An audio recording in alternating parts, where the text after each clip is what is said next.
Hello and welcome to the Avrum Rosensweig Show. Welcome to one of the internet's best podcasts, where we dive deep into the lives of the extraordinary and fascinating people who leave an indelible mark on our world. Join us as we explore their captivating stories, remarkable achievements, and unique perspectives that shape history and inspire generations. Get ready to embark on a journey through the lives of inspiring people unlike any other.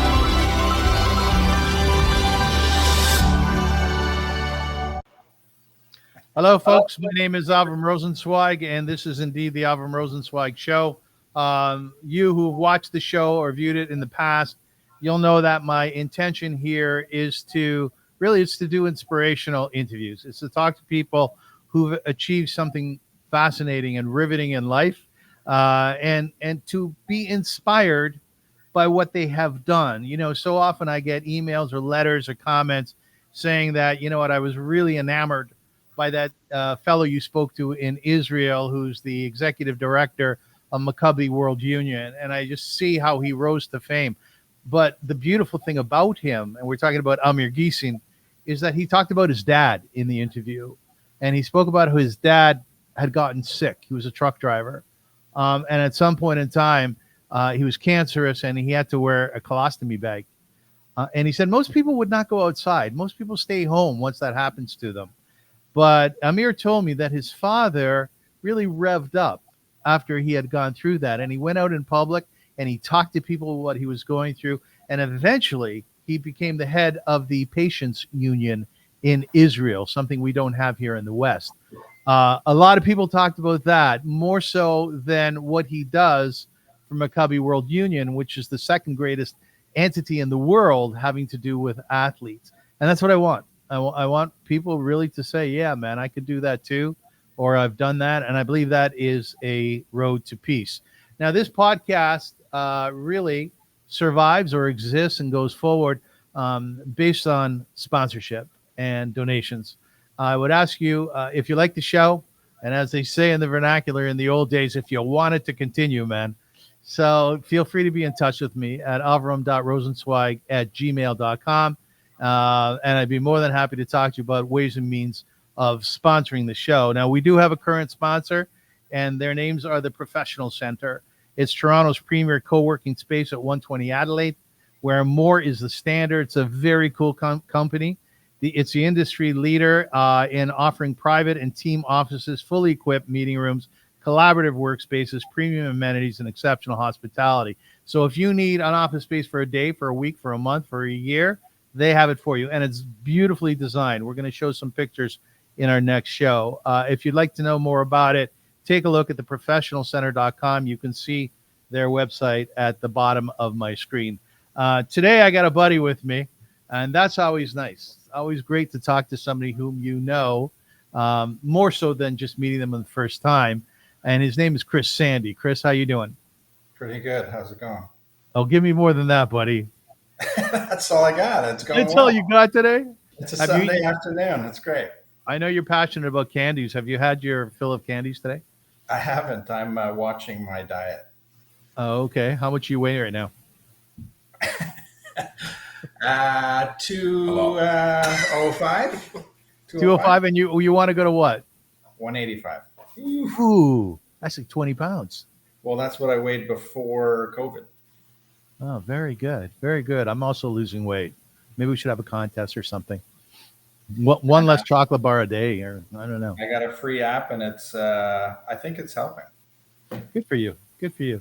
Now, Chris is here with his friend, Al Bartlett. How are you, Al? I'm good. Yourself? Oh, great, man. You know that the quality of my interviews increase, I would say 50% predicated on the guest's accent. Yeah. I haven't got an accent. You have.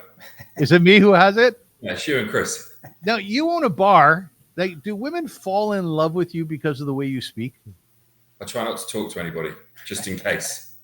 Just in case they fall in love. Exactly. Can't have that. I'm not sure that's the best strategy, Al. Be a man, you know? Yeah, possible. But the interesting thing about both Alex and Chris is that they're buddies. Alex owns a bar, and Chris is involved in film and television. He's been very kind to me in terms of helping out on this podcast, and I'm very grateful for that. Thank you, Chris. No problem. But they have a passion for driving, Right. and therefore came together and developed the concept, which is loosely called right now the driving show. True. And the driving Please. show, right? Yeah. The driving show is very interesting because I'm going to guess that it speaks to everybody who is watching this show, except perhaps the 90-year-old grandmother, and maybe even her. The driving show is essentially it's two guys driving in different cars, and each be two guys. Something's happened to your mic, by the way, Avrum. Oh, you can't hear me? It's Chopping in now. you touched it and then something happened. Can you hear me now? It's got a weird quality to it. Huh. Sounds like you're underwater a little bit. I wonder what that is. Oh, you're back. Huh? You're back. Okay. Yeah. Okay. Good. We'll cut that out later. The driving show. Later. Yeah. Thank you. Yeah.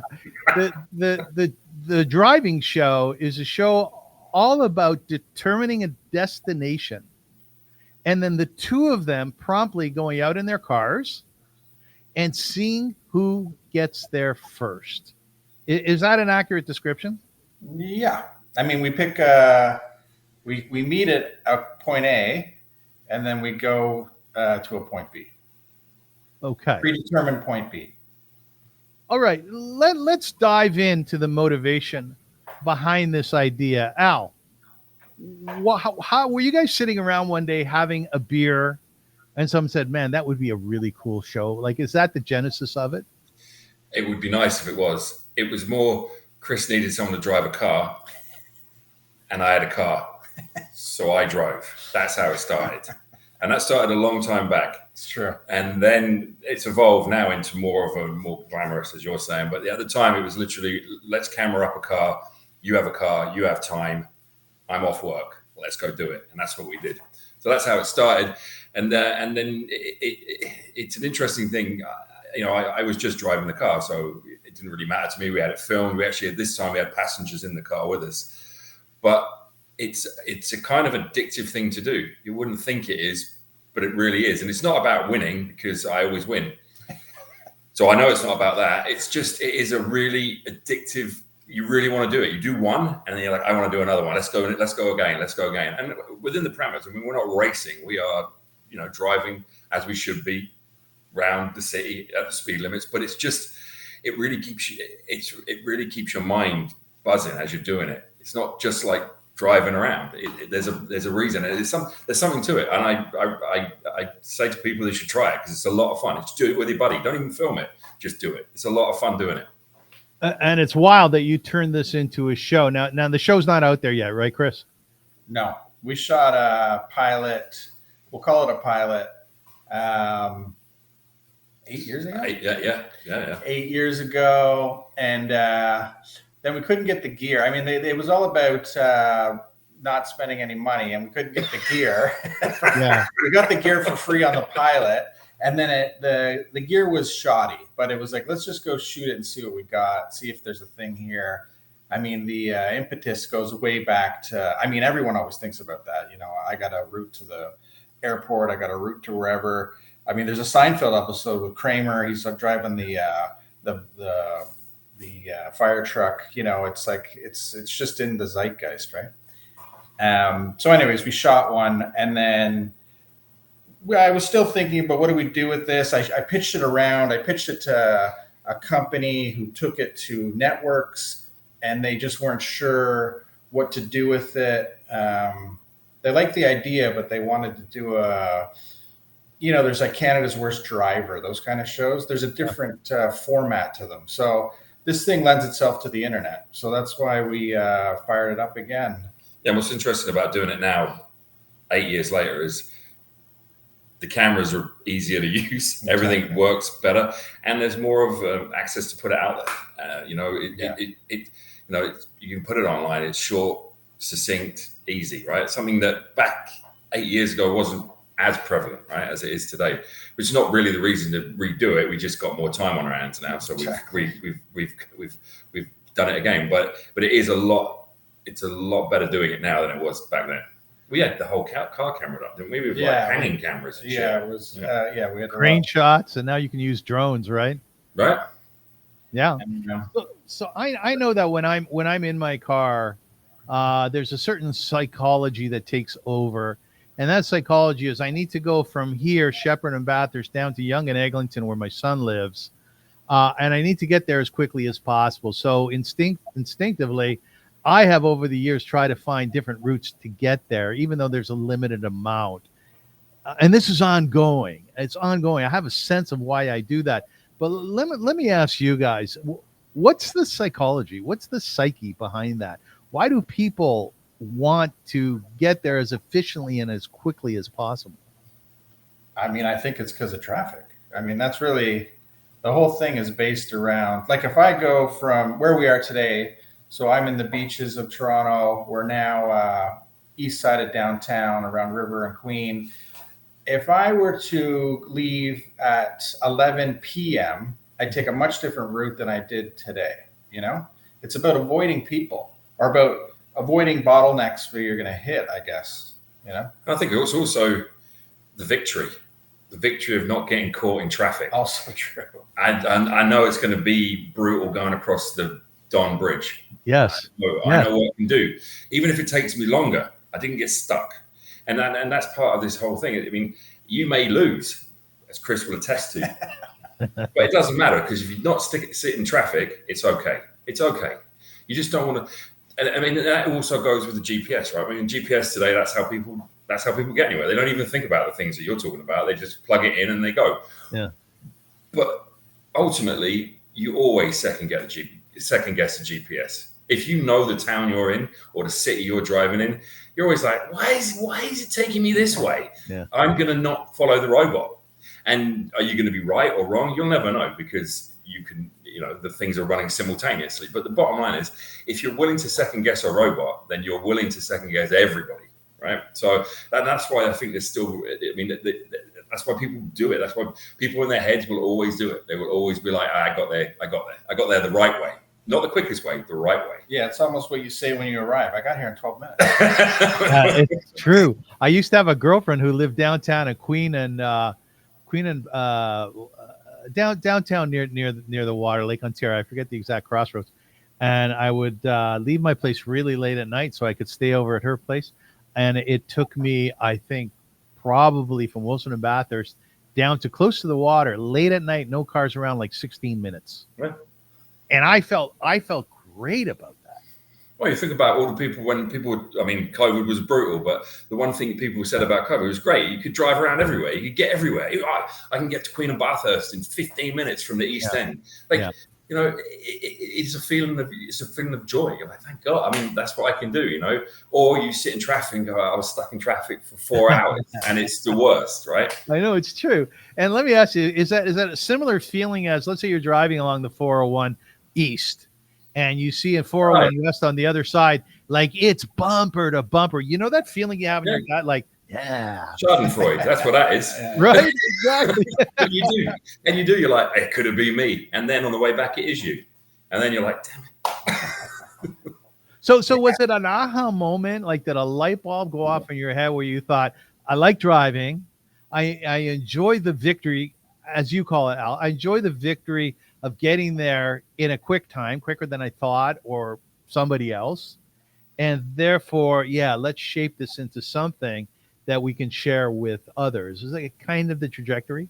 Yeah, to a certain degree. But for me, it's fun to do. So even if we weren't filming it, even if I would just do it. If I had the time, I actually enjoy doing it. It gets you to parts of the city, drags you out from wherever you are. I mean, I speak for myself, but you can get caught in that. I'm East Ender, right? So I get caught in the East End. Do I cross Yonge Street? Nah, traffic's brutal. I'm not crossing Yonge Street. So part of it is just getting you out and about. We did a tour on the last one. We went up to Downsview. Now, I had no reason to go Downsview, but we went up there, and all of a sudden, there's a go-karting place there. So I know it. Yeah. But it gives you, so it forces you to do something, and it's also enjoyable doing it. Yeah, the first time we shot it, we shot 5 in a row on one day, like 20 minutes. We were going all over the city. And even when it was over, I was like, I would do that without the cameras. We don't need to. We could just come meet. We'll meet each other every Saturday, and we'll do that again. Yeah.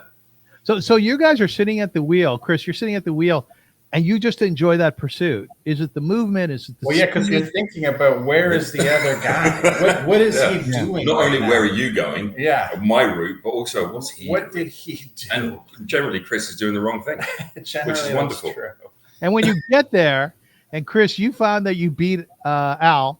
What's your first response? It's never happened. No, it's. Well, let's say when it happens, what would be your response?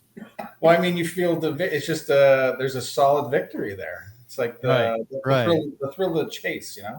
You did it. But it's not like you look, especially when you're pulling up and you're taking a look around and you're like, where is that car? And when you pull up and you're the first car, you're like, amazing. Is there not a screw you attitude to that as well? Aha, I did it. You couldn't do it. Yeah, well, maybe, I guess. Not really. I'm assuming there is with that. It's just, I mean, it's just, I think it's twofold. Yes, you won, but the other thing is you've I'm trying to think of a word. You've chosen this route and you said, this, you've set your story. This is what I'm going to do. This is the way I'm going to go. Yeah. Whether and you were right. And it's kind of like, yeah, see, I knew exactly I knew where I was going. I knew where I was doing it. I think the potential in this seems absolutely unlimited. The thing about shooting it is that you also we aren't just doing it on a Saturday, the two of us. So when you've shot it, that someone else is going to get the benefit of what you've done. I mean, especially in this city. I mean, that's really why we fired this thing up, on all cylinders, is because we were like, the city's crazy. Let's get that thing going that we slept on and COVID happened. Let's do that. Let's do it again. And so 3 weeks ago, we started shooting. And it's a nice way. It's a nice window on a city. It could be in any city, but we just happen to live in Toronto, so we do it in Toronto. And there's a lot of talk about the traffic and the roadworks and this, that, and the other. And is it real? Is it unreal? I don't know. But we drive around a city and we see it for ourselves. And it, kind of you can point those things out. There's TTC buses all over the place. They're a pain. Uber drivers, electric bikes, where the cops are. All these little things that and it's there. Is it important? I don't really know, but it's fun to point it out as you're doing this little journey. Are there rules? Do you have to stop at a stop sign? Yeah. Yes, you can't break the law. Like you can't. I mean, if you were to get pulled over for a tail light, sure. But if you're getting pulled over because you went through a red light, well, then obviously you lose the game. It's not. It's about your navigation. Like in rally racing, they've got two types of rally racing. They've got for speed, and then they also have for navigation. So this is like the navigation style. And my sense is, and tell me if I'm correct or not, that once this thing goes to air, and I can't wait because I think you guys are going to fly. I think it's going to be hugely successful. Will women watch it? I think so. I mean, isn't this a guy thing? I think, it's strange. I mean, we talked about that once before. I think so. I mean, I know friends of mine that are female that also, when they're driving, they're also in pursuit of avoiding traffic. You agree with that, Al? You think it's a guy and girl thing? I don't know. The proof will be in the viewership. I don't really think that it's funny. I don't really think about it as a show, so I think about it as something that I just do. So I don't know. I guess we'll find out. When you asked me to, I never thought about it either. It's about whoever likes it, I think, more than the audience. I'm going to have to get you guys in a little tighter. Well, you're both going out of frame and also a little tighter to the mic, if you will. I think it was more about it's like I enjoy it, so I think that other people will enjoy it. Whether I don't even know where they come from or why, young, old, male, female. But Chris, you're a television guy. You're an editor. I mean, you've been involved for 30 years, 35 years. What is your vision for the outcome of this competition? How will the first show look? How will you set it up for the viewer? Great question. I don't know. We're still editing it together.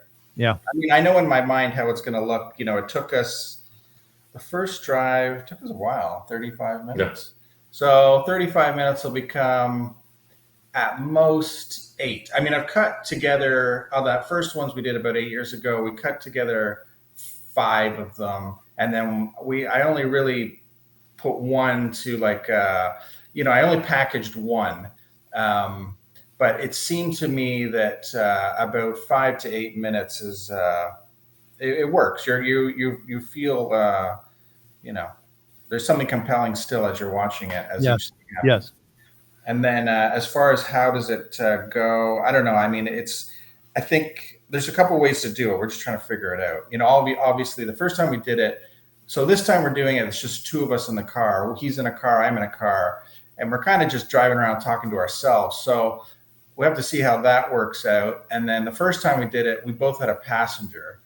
The idea was maybe it was called backseat driver. We had someone in the back seat, but in that version, his passenger was a driver and mine didn't have a license. So so I could tell when I'm watching it that his passenger, she's all over it. She's like, you got to go this way. You got to go that way. But then my passenger's just literally staring out the window going, this is a nice drive down the street. I can't wait to stay in there for hours. Just watch the luxness, right? Right. Yeah. Well, you discover things while you're shooting it. So, I mean, we're not fully sure what is going to happen until you get into the edit suite. I mean, we know basically we both started somewhere and we ended somewhere. And along the way, especially the first 2 that I did, I went the wrong way. I made a wrong turn. So you also cheated. I also cheated and used GPS. And still lost. Were you that kid that cheated in Monopoly when we were kids? You were, right? No, I don't cheat at board games. So I win board games. So you guys realize that you've tapped into, as I said before, you really tapped into a culture of psychology.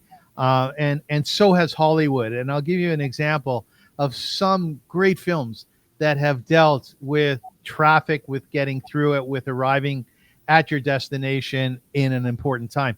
Do you remember Ferris Bueller's Day Off? Yep. Okay. Great movie. It was a fabulous movie, 1986. In this classic comedy, Ferris Bueller and his friends take a joyride in a Ferrari. Remember that? Oh, yeah. The kid's father had a Ferrari.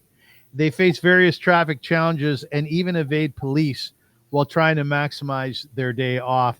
The scene where they rush through traffic and have to make quick decisions adds to the film's sense of fun and urgency. Another film is The Blues Brothers. Of course, we all love that film, right? Filmed in Toronto as well. Yes, it was. And remember, The Blues Brothers, we got a half a pack of smokes. We got $100 in our pocket. We got a full tank of gas, and we're on our way to Chicago, right? And we're wearing sunglasses, and we're on it's our way. probably one of the greatest chases that you'll ever see in film, right? I think they say that. The most cars destroyed. Yeah, very exciting stuff. I love that. Mad Max, Fury Road, Speed, the movie Speed, and Rush Hour. So with that, can you tell us one of the destinations, point A to point B, one of them that you've done already, and explain to us the adventure along the road for both of you. So let's start with Al. I'm trying to think the Dundas Square one was probably my favorite one. Yeah. We went from, where did we go from? Here, wasn't it? No, was it Mill Street? Warden and that's right, Warden. Lawrence. Yeah. Warden and Lawrence to Dundas Square.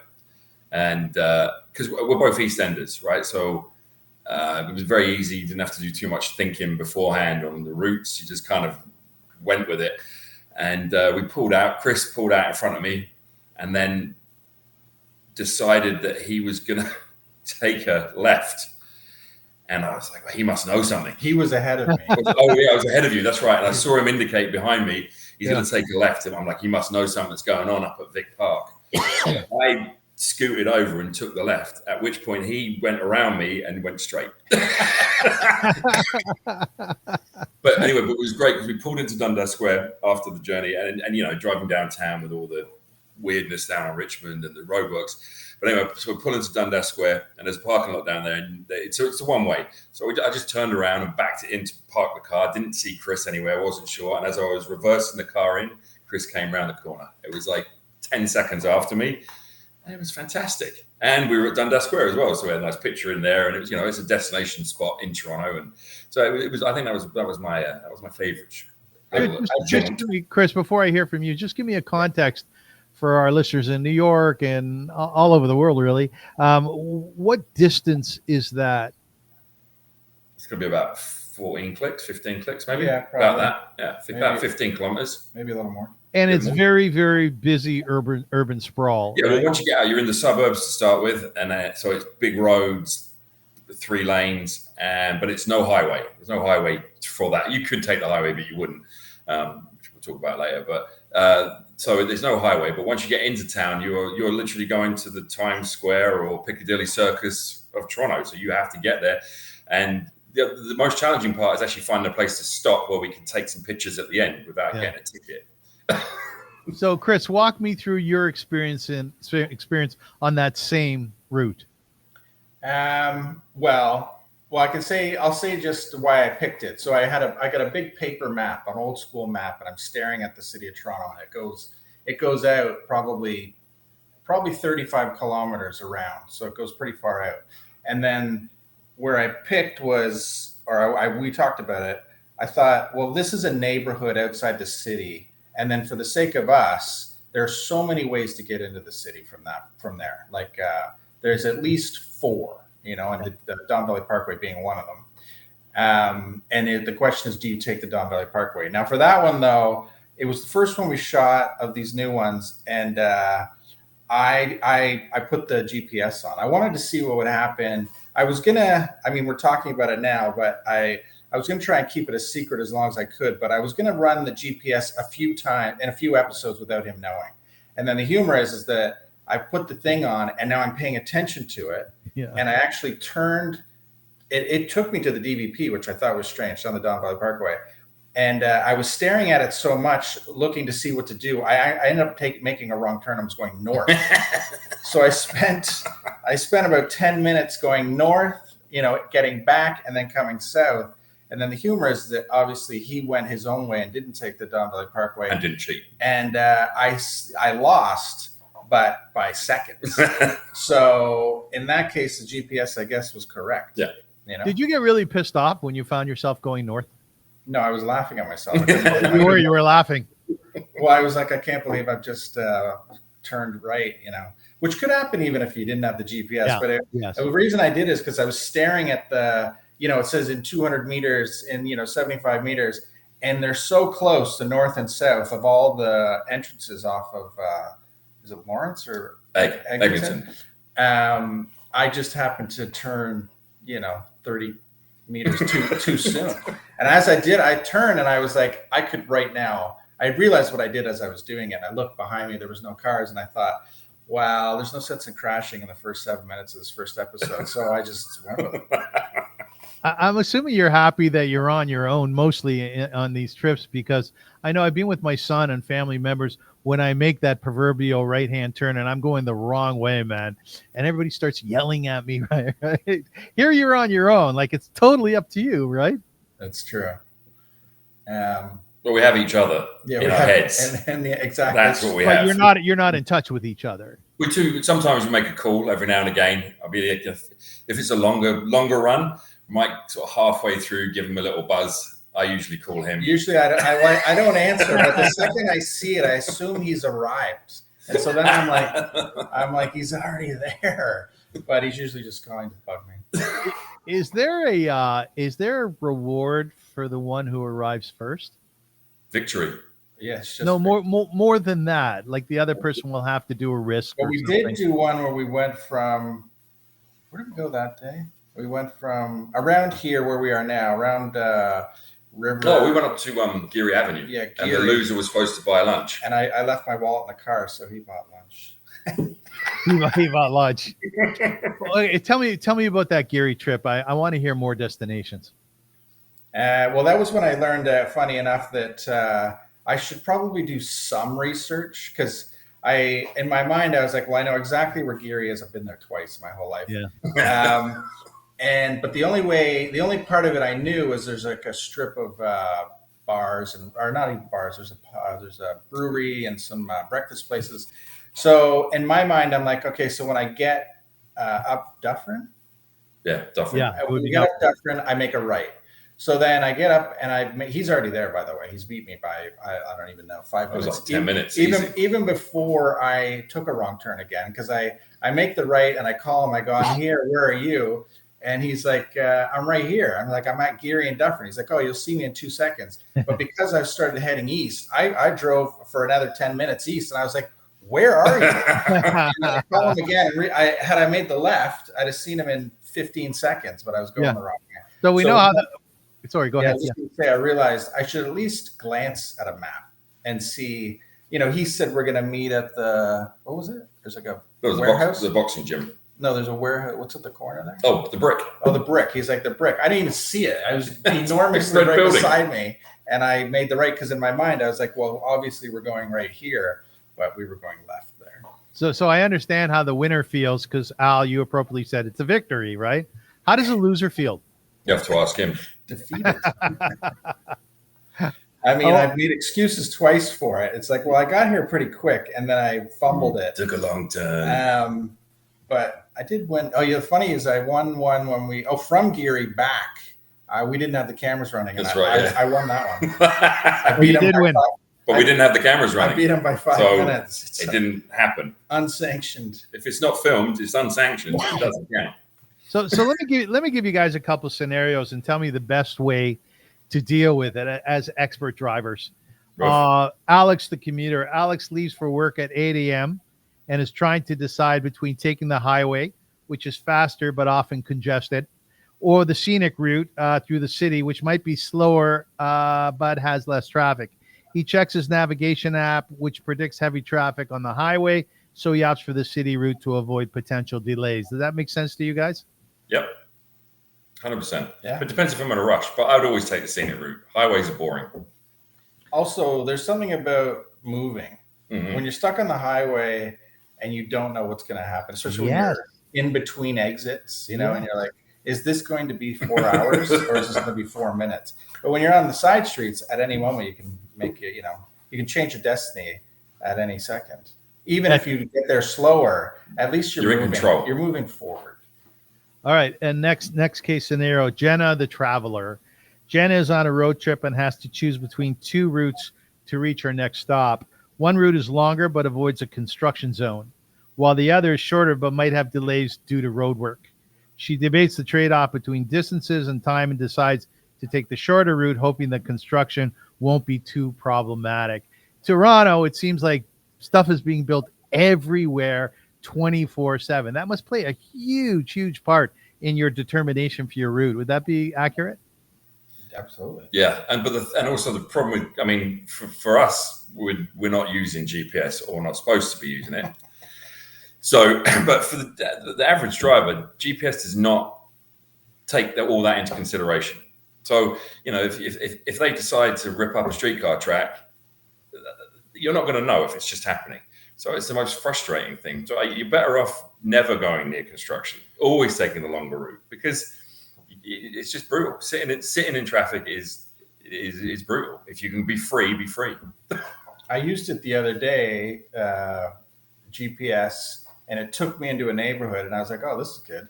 And there was a 4-way construction. So at the first stop sign, it was jammed in every direction. I had to turn around, literally make a U-turn and go back.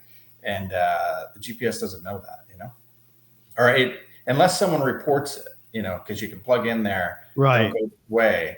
And then the funny thing is, I put into it, don't go this way. And then the following day, I'm on the GPS and it was sending me back down there. And I was like, I don't trust it. And I drove by the street and I took a look and it was still construction. So I would have gone down there and had to do the exact same thing again.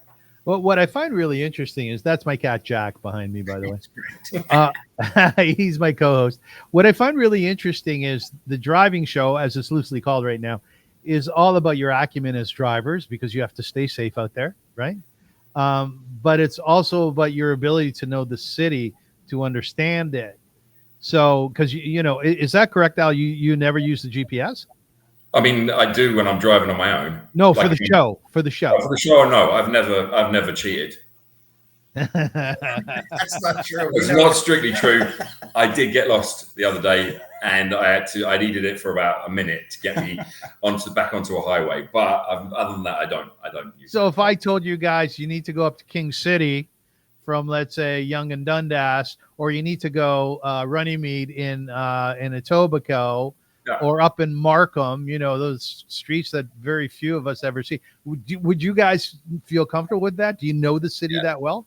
I mean, we predetermine the route before, so we do a little I don't know about Chris because he uses GPS, but I do a little research. I got my map at home and I go through it and I pick out the routes, and then I have little notes. So if it's somewhere, like if it's in the East End, I wouldn't bother. But if going west where I'm not quite as familiar, I'll have a little note, some little key things. Okay, I want to get on that one. I want to get on that one. But generally, you know, so I can get on the major parts. But when you're just driving around, you can figure it out. It's very grid-like. So you're okay. I know if I go left, right, I'm going to get there. But I have a general kind of idea where I want to be and how I want to get there. But yeah. So that's the problem. Sometimes when you do get lost, I mean, you could be out there for hours. So that's why I had a little blip the other day. So we did have the idea that. So you said those three things, by the way, and in my mind, I'm like, well, I know where they are. I think I know how to get there. Yeah. You know, I was like, I think I know what way I would go, and I know, or more so, I was like, I know which way I probably shouldn't go. Yes. You know, King City, you don't want to end up on the 400. Maybe you're over on Highway 27 or whatever. But we did think, because like the East End, I grew up in the East End, from Yonge Street to Oshawa. In my mind, I've got a pretty good picture of that. But from Yonge Street to Mississauga is pretty foggy. So we did think, you know, in Toronto especially, you got the CN Tower, you got the lake. So we thought, well, maybe even though we don't know the whole city, we know how to get back to the city. So do we start the destination or the original spot, you know, out somewhere and make the destination downtown? Because at least we'll, you know, you're gonna find a way, you know. Although we didn't do that fully, we did go up to, I don't know, it might be something to stick to, especially if we went to another city, because then we know, you know, even if you're in a city you don't know, but you know where downtown is, or you know where the center part of that city is, and you stick yourself on the outside of it, there's a good chance you can find your way to the middle, you know. Yeah, and it's always an interesting drive going in. I mean, the part of the reason we started with the East End is because when you're driving and you don't know where you're going, and you're kind of chasing each other, you know, it makes for a less interesting show, because you're not as loose, you're not as calm, you're kind of like, which way am I going? You don't want to get like when we're going in from the East End to here, it's very relaxed, because we know, well, I'll just pop this way, I'll just pop that way. It does make for a more enjoyable show. And the same thing, even if we were to do it with GPS, you know, you've got the GPS on, you're just looking at it, you know, it doesn't, you're not engaged, when you can just be relaxed and talk and chat to yourself about where he may be, or where I am. It makes for it's more fun, and it's more enjoyable to actually do it, because you're not so stressed out, because can be a bit stressful if you're getting lost every 15 minutes or so. So I love it. So let's give a destination. Let's see how you guys get there. We'll start you off at Steele's in Jane, which is the northwest part of the city. And why are you smiling, Al? Because that's the bits of the city we don't know. Okay, good, even better. And I want you to get me down to let's say Davenport, or the Danforth, and Pape. How would you get there? That's a good one. That's a good one. I'd probably go 407. 407? Yeah, man. 407 That's across. not a bad idea. I wouldn't have thought of right? Up across 407, DVP, come off at Pottery Road, cross Mortimer, down Pape. Yeah, I love Mortimer. I don't know. I was thinking immediately go straight down Jane, get to the bottom of the city, cut across, go up. I would win. He might. Depending though on traffic, I guess. No, because you're going. Well, you know, I guess you're 407. You're on the Gardner, aren't you? You come down the DVP though, and you're above. If you're going 404 into the Don Valley Parkway, Well, I could always take Don Mills at that point if it was rough. You'd be stuck on the Gardner like you were last time. That's true. Stuck. I love the way you guys work. This is the show. I love the way you work. Okay, let's do it. Let's do another one from another part of the city. Let's go east, of which, Chris, you know, because you were born in the east end of Toronto. Let's start you off at we'll say Leslie and Shepherd, and I want to get you guys to let's say the bottom of Mississauga, right? We'll say sorry, my mind is slipping with the streets in Mississauga. Here, Ontario, and the highway. Like here, Ontario, and QEW. QE? Yeah, QEW. Yeah. I mean, that's a tough one because I think in that case you're on the highway. I don't think you couldn't side street your way. No. You'd have to. You're just on. You'd hit the DVP straight across and go to Gardner. Yeah. You would. Yeah. Yeah. Or go 401 down 427, or 401 down 10, maybe. Yeah. 10 is here, Ontario, right? Yes, it is. Yeah. Yes. Yeah. Do you guys do anything up in Brampton? No. So you're really in the core of the city at this point. Yeah, I mean, I think if you go out, I mean, there are places where you can't avoid the highway. So we've kind of been trying to avoid those. I mean, I think the border is basically 427, 401, maybe out to, I don't know, maybe out to Morningside, and then the south of the city. I mean, I think that's the grid that most people are having trouble getting into the city in the morning, right? That's the part. Even if you take the highway in, at some point you're going to hit a neighborhood. So to just avoid that part where everyone's doing the same thing, there isn't really a way to. I mean, you can avoid the QEW by going Lakeshore, I guess, if you're out at here, Ontario, or even further out. You could go out to Cawthron Road. You've only got two options, and I've done that before. I've taken the Lakeshore instead of the QEW, and I felt like it was faster, but I'd never. It's a nicer drive. That's true. It's a nice especially when you're coming through like Port Credit. Yeah. Around. It's actually it's gorgeous. But I mean, if you go to Brampton, you're kind of everyone's doing the same thing. So really, the show that episode would be Brampton. So you get to Brampton, and now where are we gonna? Where's the section we're going to meet at?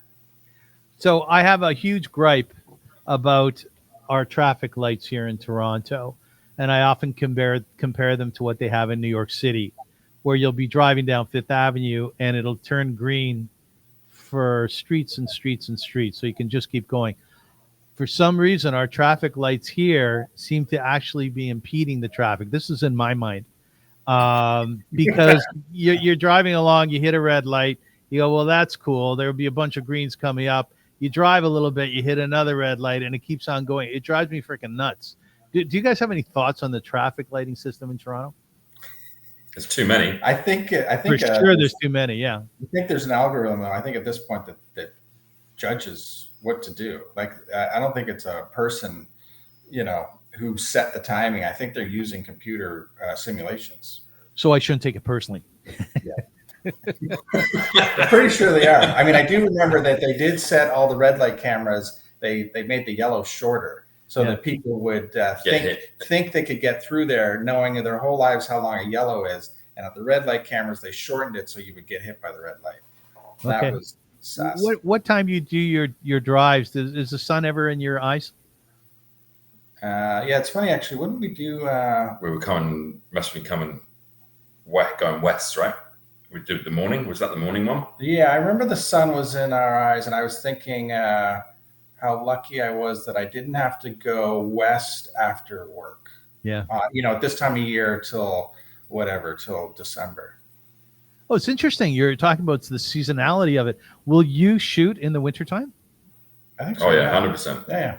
Oh, that's going to be interesting. I got 4x4 as well, so I win again. You have a 4x4. So is that fair though? Isn't that an advantage? I also have an all-wheel drive car. You do. Nice 4x4. I love your friendship. The by the way. the one thing that we Yeah, didn't you do, guys we are didn't- like little boys, you know. the only thing I think that impedes it is raining, because the the windshield cameras look wipers terrible. going and the water hitting the windshield. But I'm sure we'll shoot one just to see. Get those nice cold blue days you get here, you know, where it's like blue sky, there's snow everywhere, but there's no snow falling. That will look good with the sun out. It'll be fun. Gorgeous. Look That'll be gorgeous. fun. I printed up this just a paragraph, an interesting scenario from AI. I've been using it a lot more about a driver in the city, and I want to read it to you and tell me if it resonates in any way. The driver, mid-30s and frazzled, grips the steering wheel as if it's the only thing keeping him anchored. His eyes dart anxiously between the congested lanes of honking cars, the chaotic dance of pedestrians crossing at the light. The sun blares down, amplifying the frustration etched on his face. He slams the horn in a futile burst of anger, but the gridlock remains impenetrable. Sweat beads on his forehead as he mutters under his breath, his patience fraying with each passing second. The camera pans out to reveal the entire tangled mass of vehicles, a sea of metal and exhaust fumes, highlighting the driver's isolated struggles with the relentless urban tide. It's a good piece, isn't it? Yeah, it's really good. Does that resonate with you guys? Like, Chris, if you know that Al's beating, or you just have a sense of it, you went north when you were supposed to go south. Do you get frazzled at all? Yeah, of course. I'm like, how, or you make even if you're going where you think is the right way. Yeah, you wonder, because you feel trapped all of a sudden. Because if you can't get out of it, you know you've made a wrong decision. You're trapped, and then all you can think is the forward motion of, where's Al right now? What did he do that? Or there was actually a time when we shot the first one when we were sitting at a light together and didn't realize it. I was talking to my passenger, and I was like, I thought he was going to drive through the same light. So we're both sitting at an intersection, which I didn't know. I thought he was going to drive through that intersection going east. We happened, as I'm watching the footage later, we're both sitting at the same light, and we don't even know it. He's in his car going, I wonder where he is right now. And we were 3 cars away from each other. Well, the first ones we did, we had rented cars, and we rented the same ones. Oh yeah. So that's what we couldn't. Now it's easy because we know what we're looking for, right? Yeah. We were in. And my truck's bright orange. Yeah, so I can't be missed. I look for the orange truck constantly. And so, in fact, I've caught it in the rearview mirror. I'm like, I know I'm ahead of him. We rented the same car just for I don't know, at the time it seemed like it made sense to be in the same car, as if you were eliminating that from the competition, but it didn't matter. It's funny. I said, just make sure, when I rented the cars, I said, just make sure they're not the same color. And we showed up, and he's like, huh? Well, the same color. And I was like, no, I said not the same color. And he's like, oh, well, I don't. He's like, you got to take these two. I was like, oh. Al, do you get frazzled? Not really. No, I just enjoy cruising around. I get frazzled if I don't know where I am. Like if it's and I lose my notes, or but it's not about whether I'm in front of him. It's more about how am I going to get out of it. Like, I don't know, but yeah, no, I kind of, when I'm driving in the East, I love it. I just cruise around, and I'm quite happy because I have solid knowledge that I'm always going to win. Solid. I'm super self-confident, so I'm never concerned. And even when I lose, I'm not losing. In my mind, I'm still winning. That's great confidence you have, Al. Yeah, great confidence. So let me ask you this. I'm giving it to him, by the way. I'm giving it to him. No, Chris, I know I'm giving a false sense, and then I get that, man. I know you, Chris. You're sort of the quieter, humble guy. He's a man of the people, is Chris. He's definitely the man of the people, and I know you're victorious probably more times than Al. I can sense that. I'm trying to pit you guys against each other. So you've shot the pilot. Where do we go from here? Well, I'm editing them now, so it's a lot to go through. We've got 3 cameras in the car, so one on the face, one out the window, the front window, and one out the back window. We could probably even use another one, but so putting those 3 cameras together and then going through the footage, because you know what your face is doing, but it's also, you got to watch all 3. Then you got to wrap your mind around what am I looking at, and then even out the back window, because the other part of the thing is you're on the street driving with people, And there's things you probably didn't know were happening that I'd like to see if are in the footage, that you could point out and say, oh, look at this. What's this guy doing? Just as a sidebar to what's going on. Yeah.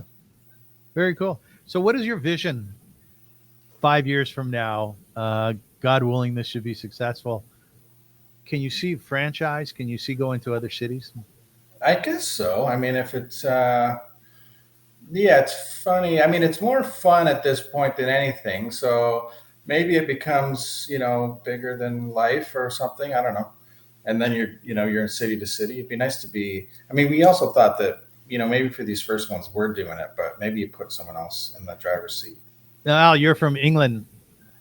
Could you see such a competition happening on the streets of London? It would be a lot more difficult because there's no grid system, so it would be a tougher thing. But I think people do it inherently. I think people, even if it's just the guy in front of you or the GP, or whatever. So I think exactly. I mean, the way I see it is, it's probably best for the people who are the dwellers of that city, said city, whether it be New York, London, Toronto, wherever.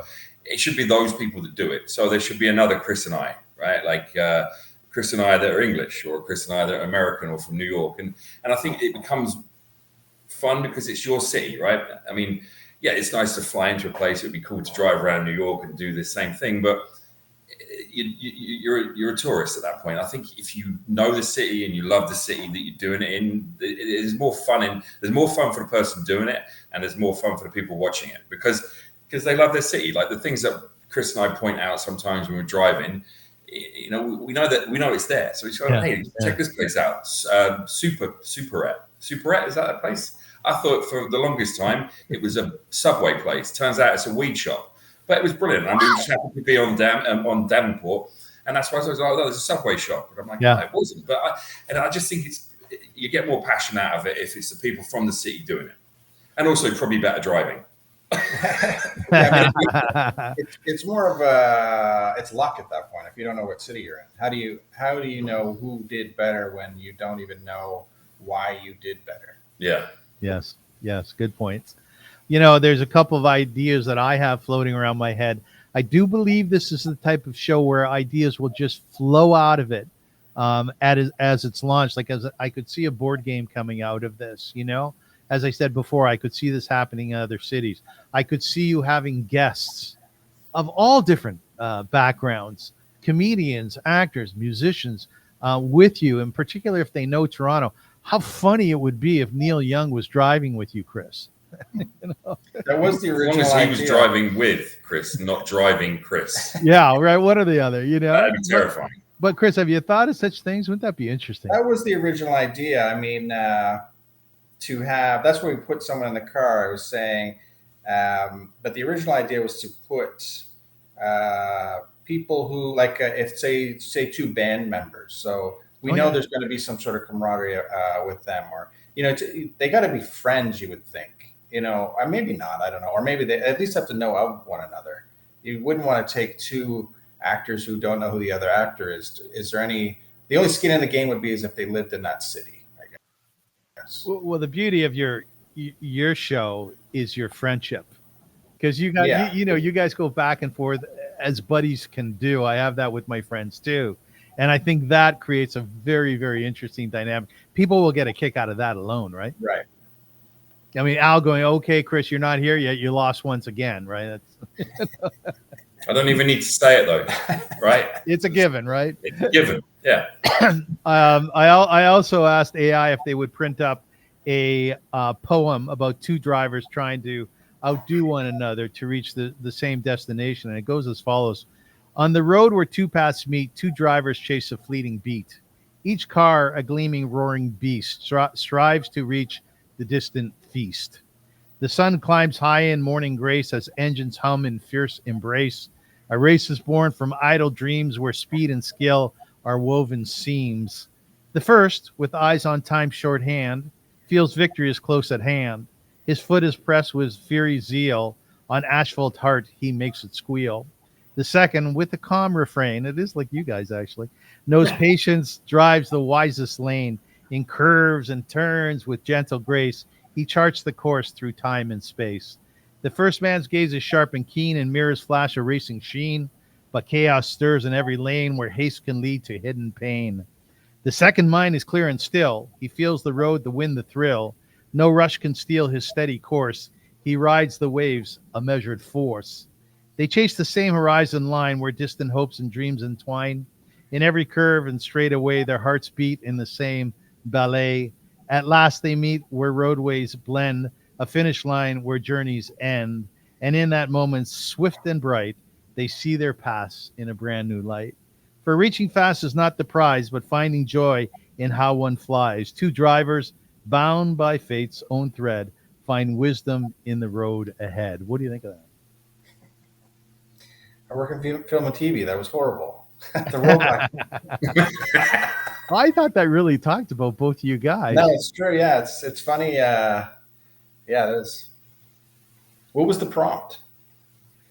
Oh, yeah, no. So I read it to you. It's like, give me a poem, write me a poem of two drivers trying to outdo one another to reach the same destination. Oh, okay. Yeah. That's simple. Simple and that's it wild. did it. To the point. Well, ladies and gentlemen, I do hope you enjoyed the show. I found it absolutely fascinating, and I wish you guys all the luck in the world. I really do, because you're chill guys, you're good guys, and the idea is outstanding. I really think it's going to go somewhere. I wish you lots of luck. Appreciate that, man. Thanks. No, Thanks, absolutely. Do you want to pitch your bar, Al? No. Just come to the island. Just Use come to the Toronto island. Island, people, and you'll find us. Okay, that's good. I remember, folks, that the show is sponsored by the Professional Center, where you need a private office away from distractions or a quiet place to meet. TPC has it all. They are Toronto's top co-working space at 120 Adelaide. How do you get there as quickly as possible? Where exceeding expectations is their standard. At TPC, they blend elegance with functionality, providing private offices, fully equipped meeting rooms, and superior service. Choose TPC for more style, more space, more opportunities to succeed. For more information, visit theprofessionalcenter.com. And remember, sponsorship is a big deal on my show, as is donations. Please be in touch with me at avrum.rosensweig@gmail.com if you'd like to know more about that possibility. We'll post anything you guys want so that when the show comes out, people will watch it. And as I said, I think you hit on something really special here. So well done. Well done. Thanks very much. Avrum. You've been watching the Avrum Rosensweig Show, and we will see you soon. Thanks so much.